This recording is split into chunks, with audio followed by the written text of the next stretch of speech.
L'escalade des tensions commerciales et l'incertitude grandissante entourant l'évolution de l'économie mondiale sont devenues des sources de stress et d'anxiété au quotidien. Au cours des dernières années, l'indice mondial des expériences négatives de l'Institut Gallup a enregistré son pire résultat depuis le lancement du sondage en 2006. Afin d'aider les exportateurs à déterminer s'ils ont des raisons de s'inquiéter et à se préparer à ce contexte, l'équipe des services économiques d'exportation et développement Canada a publié son classement des 10 risques mondiaux qui guettent le Canada dans un horizon de 5 ans. Le premier risque de notre classement, l'Amérique d'abord, est la plus sérieuse menace à la prospérité à long terme du Canada, surtout si les États-Unis continuent de remettre en cause les institutions multilatérales et les accords commerciaux. Nous croyons que le Canada se trouverait dans une posture plus défavorable si le système de règlement des différends de l'Organisation mondiale du commerce était remplacé par des mécanismes bilatéraux, ou encore si les pays ayant la plus grande influence géopolitique recevaient un traitement préférentiel pour leurs exportateurs, au détriment possible des entreprises canadiennes. La possibilité d'une récession mondiale est le deuxième risque de notre classement. Les analystes redoutent que le cycle économique ait atteint un pic et que par le fait même, nous soyons sur le point de connaître un ralentissement de l'activité économique mondiale. Selon nous, ce scénario pourrait se réaliser si des faux pas sont faits dans la sphère des politiques et non en raison de piètres fondamentaux économiques. Les gouvernements et les banques centrales disposeraient alors de moyens limités pour relancer l'activité économique.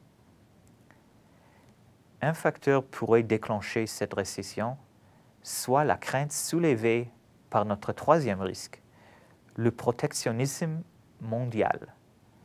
La brouille commerciale entre les États-Unis et la Chine mine la confiance aux quatre coins du globe. Par exemple, bon nombre de fabricants asiatiques de machinerie et de composantes de pointe utilisés en Chine pour produire des biens exportés vers le marché américain ont vu leurs exportations suivre une trajectoire descente en 2019, ce qui a mis un frein à la croissance. Les désaccords commerciaux entre l'Amérique et d'autres grandes économies, notamment l'Union européenne, demeurent un risque et pourraient inciter des pays à augmenter de part et d'autre les tarifs douaniers, ce qui refroidirait l'intérêt des investisseurs. Cette conjoncture aurait comme conséquence de diminuer la demande mondiale pour les biens et les services canadiens. Le quatrième risque de notre classement est l'isolationnisme des États-Unis, à l'origine d'un vide géopolitique. L'administration Trump a ouvertement critiqué plusieurs alliés traditionnels des États-Unis, comme le Japon, des pays membres de l'OTAN et des monarchies du Golfe qui auraient profité de l'aide militaire américaine pour les protéger des menaces extérieures. Le retrait américain de partenariats bien établis pourrait accroître l'instabilité et le risque de conflit dans la partie orientale de l'Asie, l'Europe occidentale et le Moyen-Orient, ce qui n'annoncerait rien de bon pour les perspectives du commerce extérieur du Canada. La surabondance de pétrole est le cinquième risque de notre classement. Selon ce scénario, les avancées technologiques dans l'exploitation du pétrole de schiste aux États-Unis abaisseraient les coûts et feraient grimper la production pétrolière américaine de 11 millions à 17 millions de barils par jour au cours des prochaines années. Cette situation serait défavorable aux sociétés canadiennes du secteur de l'énergie et à l'économie de plusieurs provinces et pourrait même nuire aux investissements dans l'énergie verte. Le risque d'une crise du crédit et financière en Chine occupe le 6e rang de notre classement. La raison? Le niveau d'endettement des entreprises et des entités régionales a rapidement augmenté, ce qui a amplifié le risque de turbulence financière et le risque d'un fléchissement de la croissance, ou les deux. Le gouvernement chinois a d'abord pris des mesures pour encourager ces acteurs à réduire leur endettement, mais les autorités ont par la suite assoupli ces mesures face au repli de la croissance. Vu la taille de l'économie chinoise, une crise financière aurait une incidence considérable sur la croissance mondiale et l'essor des entreprises canadiennes. Le 7e risque de notre classement est la possibilité d'un Brexit désordonné. Ce scénario fait référence à une sortie du Royaume-Uni de l'Union européenne sans qu'un accord ait été conclu d'ici le 31 janvier 2020, ou plus tard, en cas de nouveau report de la date butoir, ce qui aurait comme conséquence de fortement perturber les échanges commerciaux entre ces deux économies. Le Canada en ressentirait certainement les effets, le Royaume-Uni étant son 4e marché pour l'exportation de marchandises et la principale destination de l'investissement direct canadien en Europe. La possibilité d'une vague montante de défauts souverains sur les marchés émergents se place au 8e rang de notre palmarès de risques.